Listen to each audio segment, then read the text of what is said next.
I was halfway through installing my new fans when the police cruiser rolled up with lights flashing, tires crouching over my gravel like I had committed a felony. My hammer froze mid the post, leaned against my shoulder across the property line. Karen stood with her phone raised, triumphantly flaming. She looked like someone who had just won a lottery made of spite. I hadn't even met her properly yet. I had moved in 3 days ago, boxes still crowding my living room, created not fully hang. All I had done was mark my boundary with fresh seeded post and bright steering line. Apparently, that was enough to trigger an emergency. The officer stepped out slowly, hand resting near his belt, scanning the yard like he expected danger. Karen rushed toward him, talking loudly, pointing at me as if I were trespassing on sacred ground. I could hear fragments: illegal, HOA, destruction, property damage. The officer nodded politely, then walked toward me. I set the hammer down carefully and wiped dust from my hands. "Afternoon," he said calmly. "Mind telling me what's going on?" I gestured to the fence line. "Just building on my property," I replied. Karen scoffed loudly behind him. "That's community land," she snapped. The officer glanced between us, confusion flickering across his face. "Do you have proof of ownership?" he asked. I smiled slightly, already knowing where this was going. "Inside," I said. "Deed, survey, everything." Karen's confidence wavered for the first time. She crossed her arms, but stayed close, still recording. We walked toward my front door, the officer following me, Karen trailing like a witness to her own mistake.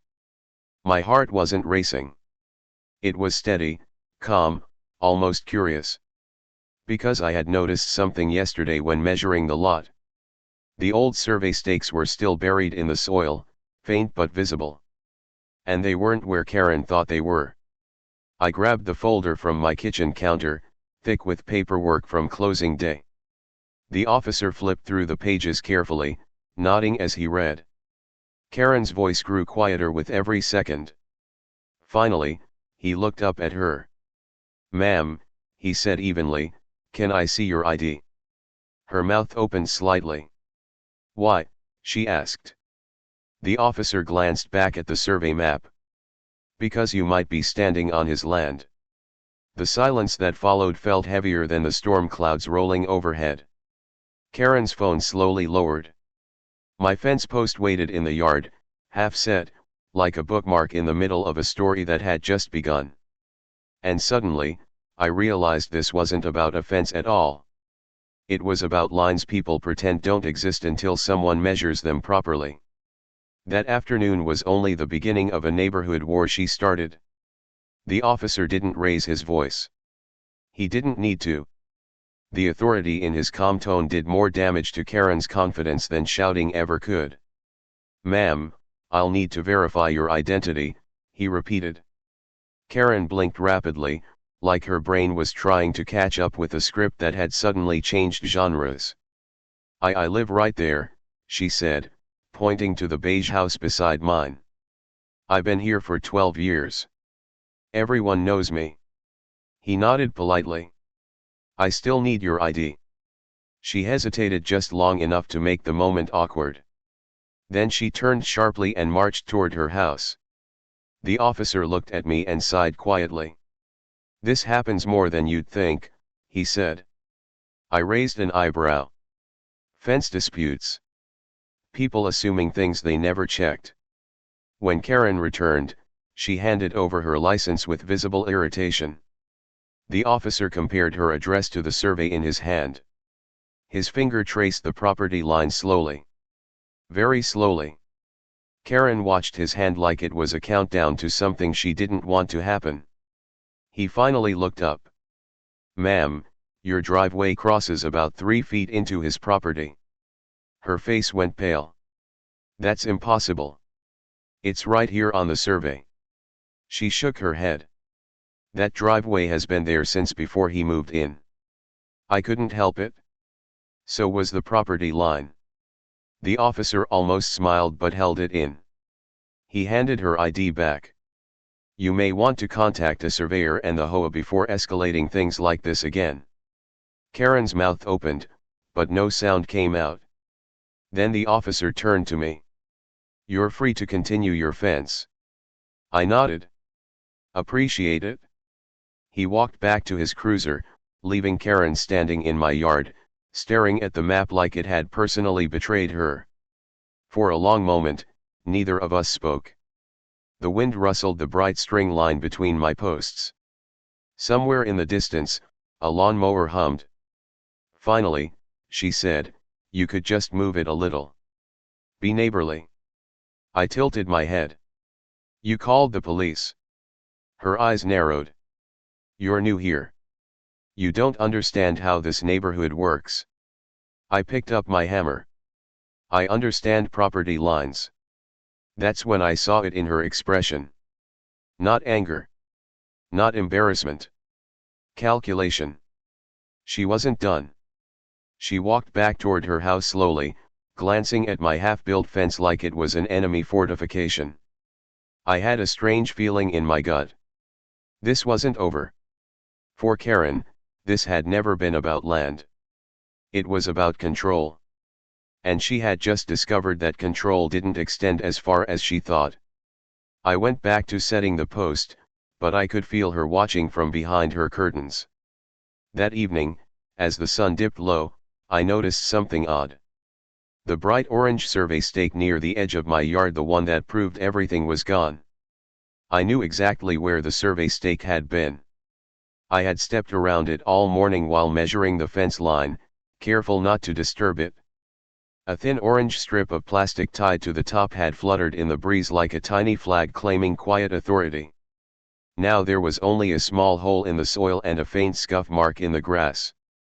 Someone hadn't tripped over it. Someone had pulled it out.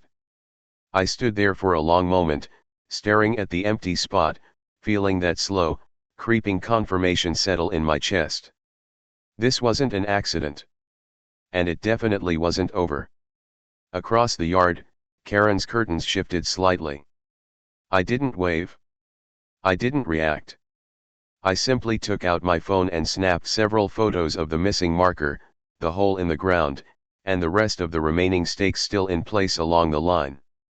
Then I walked back inside. If she thought removing that stake would erase the boundary, she had misunderstood something important about me. I keep records. Within minutes, I had the original survey PDF open on my laptop, complete with measurements down to the inch. I compared it to the photos I had taken earlier that morning. The stake had been positioned exactly where the map said it would be. There was no ambiguity. Then I did something Karen definitely didn't expect. I ordered a full professional resurvey. Rush job. Tomorrow morning. If she wanted to play with lines, I was about to redraw them in permanent ink. That night, I installed a small security camera above my garage, angled perfectly toward the fence line and the area where the stake had disappeared. I didn't hide it. I made sure it was clearly visible. A message without words. Around 9:40 p.m., my phone buzzed with a motion alert. I opened the feed. There she was. Karen, in a hoodie, creeping into my yard with a flashlight like a raccoon with a grudge. She walked directly to the spot where the stake had been, looked around nervously, then used her foot to kick dirt over the hole. As if burying the evidence would rewrite the day. I watched the entire thing live, saying nothing, recording everything. She even paused and glanced up at the camera. For half a second, our eyes met through the lens. Her face froze. Then she quickly walked back to her house. I leaned back in my chair, exhaled slowly, and saved the footage. Tomorrow wasn't going to be a good day for Karen. And she still had no idea how bad this was about to get. The survey truck arrived at 8:12 a.m., bright logo on the door, metal equipment clinking in the back like a toolbox full of truth. Two men stepped out wearing reflective vests and calm expressions that said they had seen every version of neighbor drama imaginable. Karen's blinds snapped open before the engine even turned off. I walked out to greet the surveyors with coffee in hand, pointing them toward the fence line. I didn't mention the missing stake. I didn't mention the police.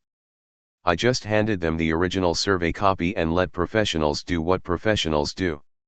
They set up their tripod, leveled their instruments, and began measuring with quiet precision. Karen came outside 5 minutes later. "What is this?" she demanded. "Resurvey," I said simply. Her eyes darted to the equipment. "You can't just do that." One of the surveyors looked up politely. "Actually, he can." She folded her arms. "That's unnecessary. We already know where the line is." I held her gaze. "Do we?" She looked away first. For the next hour, the men worked methodically, placing bright new stakes into the ground, marking each one with fluorescent tape and spray paint on the grass. Unlike the old faded markers, these screamed for attention. They were impossible to miss, impossible to remove without it being obvious. And then came the moment. The lead surveyor walked toward Karen's driveway with his measuring wheel, counting steps under his breath. He stopped. Looked at his device. Looked at the ground. Then he placed a bright orange stake directly through the edge of her driveway asphalt. Karen stared at it like it had insulted her personally. "That can't be right," she said. The surveyor checked his numbers again. "Ma'am, approximately 36 inches of this driveway is over the property line." She laughed nervously. "No. No, that's wrong." He shook his head. "It's exact." I didn't say a word. She looked at me with something close to panic now. "You're not actually going to make this a problem, are you?" I tilted my head. "You called the police." For the first time since I moved in, Karen had no script prepared. And the neighborhood had started watching.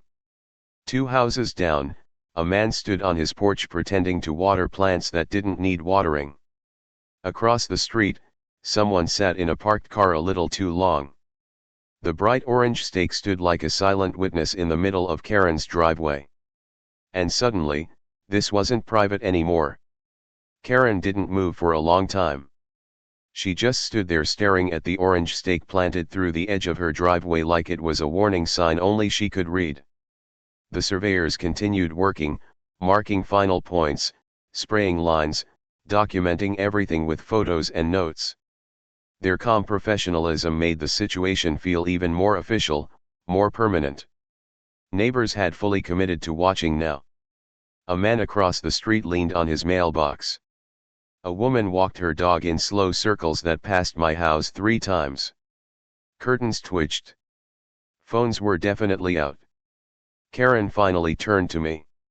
Her voice had changed. Less sharp. More careful. "We don't have to make this difficult," she said. I nodded. "I agree." She glanced at the stake again. "You could just let it be. Nobody's been bothered by it for years." I gestured to the bright paint on the grass. "I wasn't bothered by anything either. Until you called the police." That landed. The lead surveyor approached with a clipboard. "All set," he said.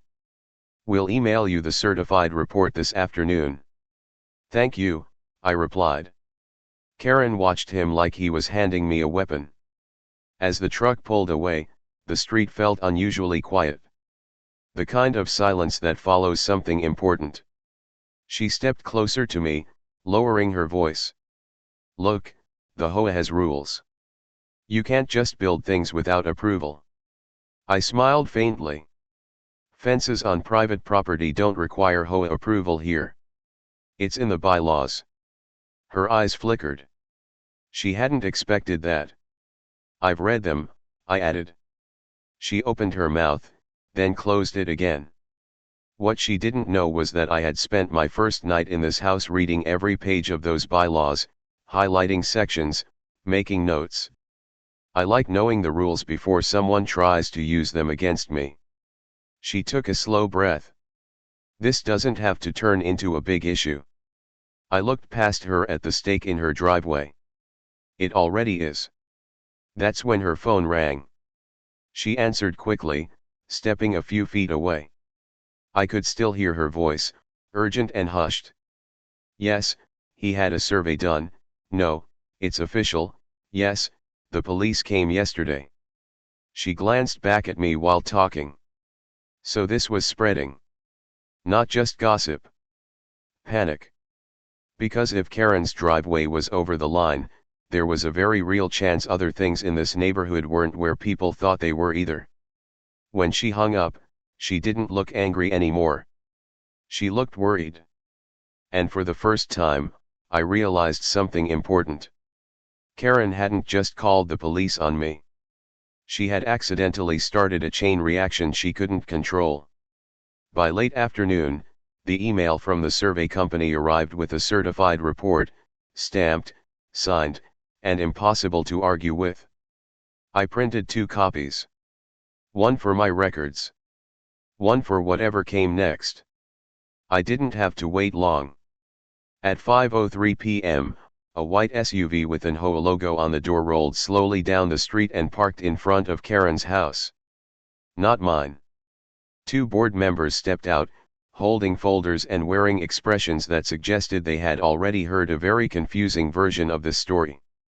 Karen hurried out to meet them before they even reached the sidewalk. They spoke in tight circles near her driveway, glancing repeatedly at the orange stake like it was radioactive. I stayed in my yard, calmly setting another fence post. Eventually, one of them walked over to me. Middle-aged man, polite smile, cautious tone. "Hi there. I'm Greg from the HOA board." I nodded. "Nice to meet you." He gestured toward the stake. "We're just trying to understand what's going on." I handed him the extra survey copy without a word. He scanned it for maybe 10 seconds before his eyebrows lifted. Then he looked back at Karen's driveway. Then at me. "This is very clear," he said quietly. "I thought so." He sighed. "Karen mentioned you were building without approval." "Fences don't require approval." Section 4.2, I replied. He flipped through his folder. Found the page. Paused. "You're right." Across the yard, Karen's posture stiffened. Greg walked back to the other board member and showed her the paper. Their conversation became shorter, more serious. Less like a complaint review. More like damage control. Karen tried to interject several times. Each time, they gently waved her off. Finally, Greg returned to me. "Off the record," he said, lowering his voice, "this might not end with just the driveway." I raised an eyebrow. "Oh." He nodded slightly. "We've had questions before about original lot markings when the development was built." I looked down the street. Perfect lawns. Perfect sidewalks. Perfect assumptions. "How many houses?" I asked. He didn't answer directly. "We'll be in touch." As the HOA SUV drove away, Karen stood alone in her driveway, staring at the orange stake like it had ruined her life. And the sun was just beginning to set on a neighborhood that was about to learn where its real boundaries had been all along. The next morning, the neighborhood felt different. Quieter. Tighter. Like everyone had woken up with the same uncomfortable thought and didn't know who should say it first. By 9 a.m., a second survey truck rolled onto the street. But this one didn't stop at my house. It stopped 2 doors down. I watched from my porch with a mug of coffee as confused homeowners stepped outside, looking at the equipment with the same cautious curiosity Karen had shown yesterday. A man in a bathrobe pointed at the ground while the surveyor calmly explained something. A woman held her phone to her ear, pacing. Karen came outside and froze when she saw it. Then she looked at me. I didn't wave. Within an hour, bright orange stakes began appearing in other yards. Spray paint marked grass. Measuring wheels rolled across driveways. Clipboards filled with notes. The illusion of certainty was dissolving house by house. Around noon, there was a knock on my door. It was the man from 2 doors down. Early 60s, friendly face, worried eyes. "Hey," he said. "You're the one who started this, right?" I considered that. "I built a fence." He nodded slowly. "They're saying my shed might be over the line." "I didn't say I told you so." I didn't need to. Behind him, I could see Karen standing near her mailbox, pretending not to watch the conversation while very clearly watching the conversation. "She called the police on me," I added gently. His eyebrows lifted. "Seriously? Seriously?" He sighed. "Unbelievable." By late afternoon, 3 more houses had stakes cutting through lawns, driveways, even a decorative stone path someone had installed years ago. And every time a new marker went in, people glanced toward Karen's house. Not angry. Not yet. But aware. That evening, Karen's husband came home from work. I knew it was him because he stood in the driveway for a full 30 seconds staring at the orange stake before going inside without a word. 10 minutes later, raised voices drifted through the open window. I couldn't hear the words. But I could hear the blame. And for the first time since this started, I realized something important. Karen hadn't just embarrassed herself. She had exposed the entire neighborhood. By the 3rd day, the street looked like a construction site for invisible walls. Orange stakes dotted lawns in uneven lines. Faint spray paint arrows pointed at corners no one had questioned in years. The neighborhood group chat, which I had muted on day 1, was suddenly exploding with messages. "Does anyone else have a stake in their yard? They're saying my patio might be over. How is this even possible? Who approved the original plans?" No one typed Karen's name. They didn't have to. Around noon, there was another knock at my door. This time it was Greg from the HOA, holding a much thicker folder than before. He looked tired. "Do you have a minute?" he asked. "Sure." We sat at my kitchen table. He spread out multiple copies of old development maps, yellowed with age. "These are the original subdivision layouts," he said. "And, they don't perfectly match the recorded property surveys." I leaned back. "Meaning?" "Meaning when the houses were built, some driveways, sheds, fences, patios, may have been placed based on visual estimates instead of exact measurements." I nodded slowly. "So this has been wrong for years." He gave a humorless laugh. "Decades." Outside my window, I could see Karen pacing on her porch with her phone pressed to her ear again. Greg followed my gaze. "She's not very popular right now." "I didn't ask for any of this," I said. "I know," he replied. "That's the problem." He gathered the papers.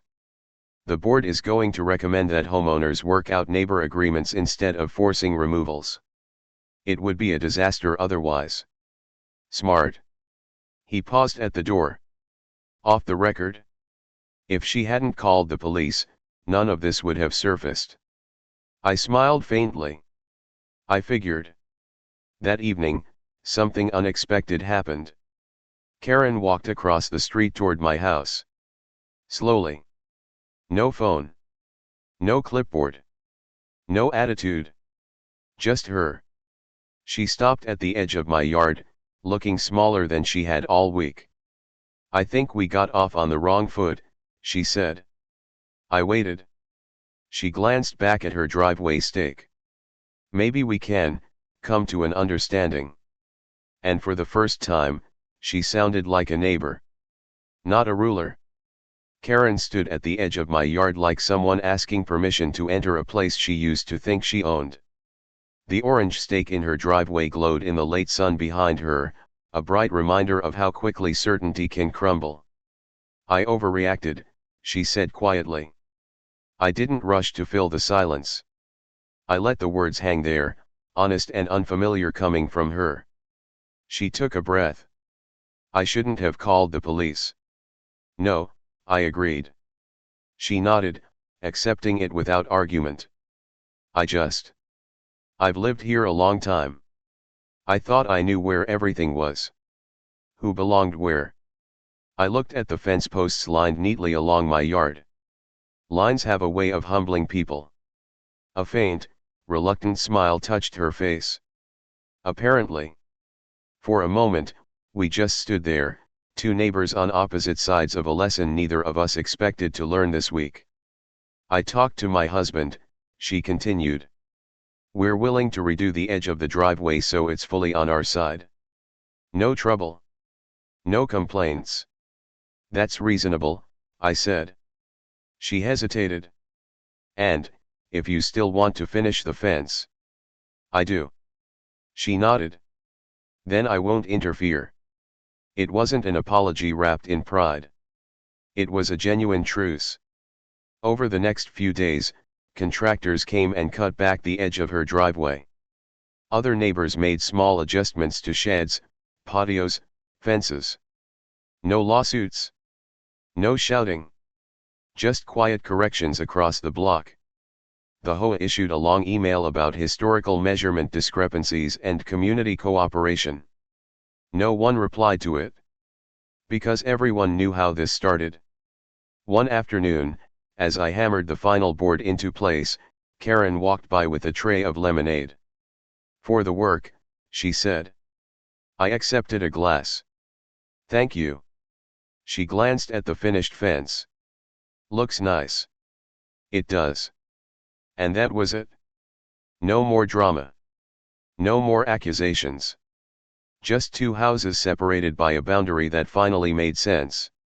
Sometimes, it takes flashing lights, official papers, and a misplaced driveway to remind people of something simple.